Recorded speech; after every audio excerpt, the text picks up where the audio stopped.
Alright, so since there was a little bit of a gap before I reviewed Sisterhood Social, and there might actually be another gap coming up, I figured I'd just get a second episode in on the same day, so here is the Cutie Pox. And this one starts out, it's a Cutie Mark Crusaders episode, so they're going to a bowling alley to earn their Cutie Marks in bowling, and they decide that since they can't be the Cutie Mark Crusaders anymore, if that works out, they're going to call themselves the Bowling Dolls, if that works out. So, okay, which, I don't know. I think they could have done better. They came up with a couple of ideas I kind of liked better before that, but anyway, though. They go in, they each try to bowl, how does a pony bowl? They can't figure it out. They try nudging the ball with their nose, I guess, or kicking it. And yeah, Scootaloo and Sweetie Belle gets a gutter ball. Scootaloo, yeah, just sends it flying, nearly like takes someone's head off. So, and this is a reference to the Big Lebowski, by the way. But anyway, though, then Apple Bloom finally grabs the ball with her mouth and tries to spit it into the lane. And at first it looks like she shot it out and knocked over all the pins, and everybody starts cheering. But then it turns out they're cheering for a completely different pony with a bowling cutie mark, and somehow Apple Bloom mixed up which lane she just spat the ball into, even though she would have been facing right at it. Okay, regardless, she actually does get it right down the center, but just with so little force that it bounces off the pin. So, alright, she's really in a bad mood. They didn't get their cutie marks in bowling, but actually Scootaloo and Sweetie Belle still had a pretty good time, and they're just kind of laughing it up, afternoon well spent and all that. And yeah, Apple Bloom, however, just too disappointed. She will not cheer up, and I mean, they try different things. They try to buy her a cupcake. They tried taking her to Pinkie Pie's to, I guess, have her throw a party, or to Rarities for a new hat. A new hat, that's kind of a random one, but okay, nothing works, and she decide. I mean, the more they try, the more like she is almost sick of the notion that she should just cheer up about this. So she stomps off into the mysterious Everfree Forest and grumbles to herself, trips, falls, and runs into Zecora the zebra, who starts asking her what's wrong. And actually, I mean, Zecora, we know, speaks in rhyme, but here it turns out Apple Bloom has a chipped tooth. But before she shows Zecora, somehow predicts that she's going to need a word to rhyme with tooth. I forget what she says, but yeah, she says something that ends in ooth, that's asking her what the problem is, and then Apple Bloom opens her mouth. She's you've gone and chipped your tooth. So, Zecora, how powerful is she? But anyway, she takes her to her house, though, her hut, and mixes up a cure, because the cure can cure chipped teeth. So, alright, it grows back, and meanwhile, though, Apple Bloom's just kind of talking about her problems, how she really wishes she would just get a cutie mark already. Zecora says the same thing as always, you have to wait, that's just how it works. And she says she's just sick of waiting, and then after Zecora cures her, she starts to think, okay, Zecora knows cures galore. I mean, surely there's one here that can get her a cutie mark, but, actually, though, even though Zecora says there's not, she also just happens at this particular time, in this particular moment, to be mixing up a cure for a rooster who can't crow, lost his voice or something like that.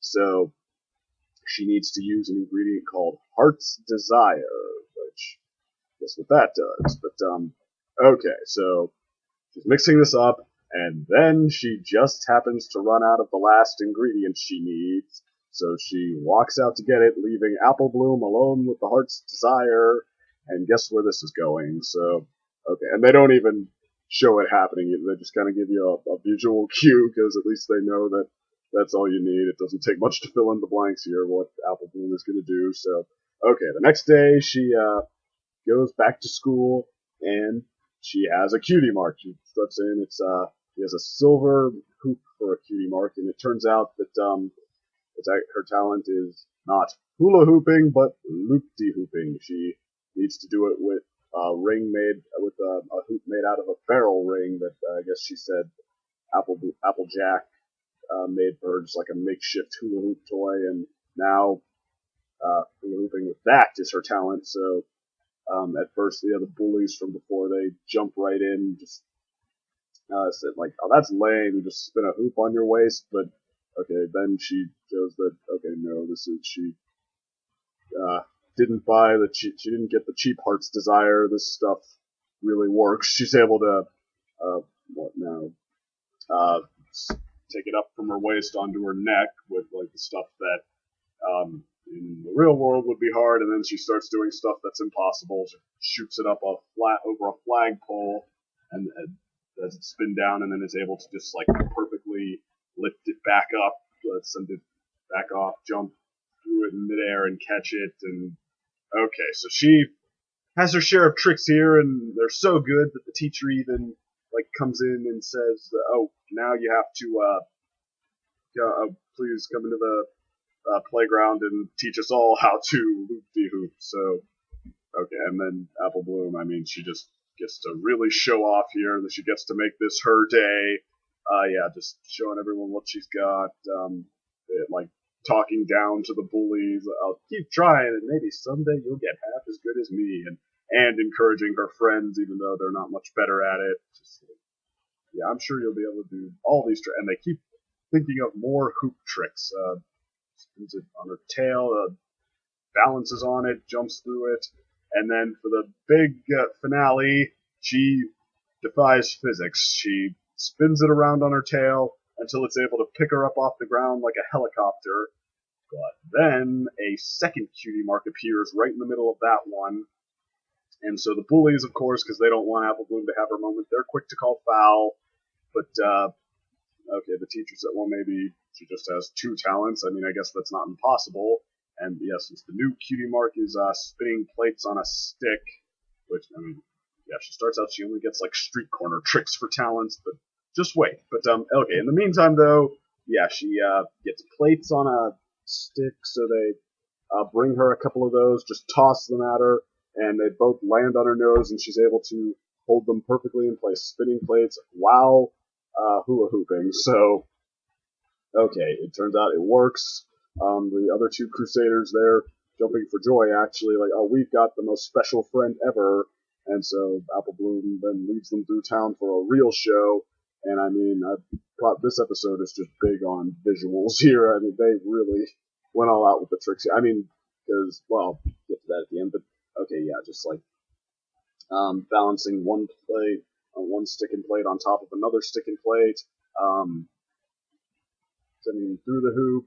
That she tosses the hoop up at a cloud that Rainbow Dash is sleeping on, and it just like goes perfectly around, right? Like it, Rainbow goes through the center of it while remaining asleep, and then the cloud is now just barely big enough to hold her, perfectly circle shaped. But yeah, I think that's all Rainbow does in this episode. Anyway, okay, so Applejack's there. She encourages her, starts tossing plates and an apple pie in the air for Apple Bloom to do more tricks with. So she catches them all in midair, sends the hoop at the apple pie, cuts it up, and then lands all the pieces perfectly on plates, on tables, and I mean, okay, she's just having a grand time showing off. So, okay, heads home.